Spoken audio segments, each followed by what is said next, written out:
ગોઠણના પાછળના ભાગમાં દેખાતી બ્લુ અને ગ્રીન લાઇન્સ એ નસો નથી, એ વેરિકોઝ વેઇન છે. તો સૌથી પહેલાં જાણો કે વેરિકોઝ વેઇન એટલે શું છે. જ્યારે તમારા નસોના વાલ નબળા પડી જાય છે ત્યારે ત્યાં બ્લડ ફ્લો ધીમો થઈ જાય છે અને બ્લડ જમા થઈ જાય છે.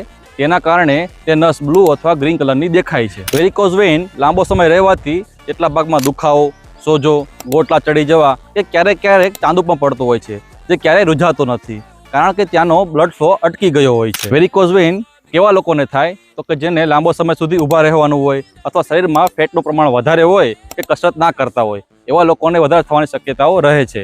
હવે જો વેરિકોઝ વેઇન તમને હોય તો તેની માટે તમે ઘરેલું શું ઉપચાર કરી શકો તમને હું જણાવું. એ માટે રોજ તલના તેલથી પગમાં ઉપરથી નીચેની ડાયરેક્શનમાં મસાજ કરો. તદુપરાંત તેના પછી ગરમ પાણી અથવા તો પોટલીનો શેક કરો અને શેક બાદ માર્કેટમાં મળતી વેરિકોઝ વેઇનની સ્ટોકિંગ્સ મળે છે તેને પહેરી રાખો. વેરિકોઝ વેઇનમાં રોજ કેટલીક પ્રકારની કસરત કરવાથી ખૂબ જ ફાયદો થાય છે. તો કઈ પ્રકારની કસરત કરી શકાય એની માહિતી જાણવા માટે કોમેન્ટ કરો વેઇન્સ. અમે તમને માહિતીની PDF મોકલી આપશું.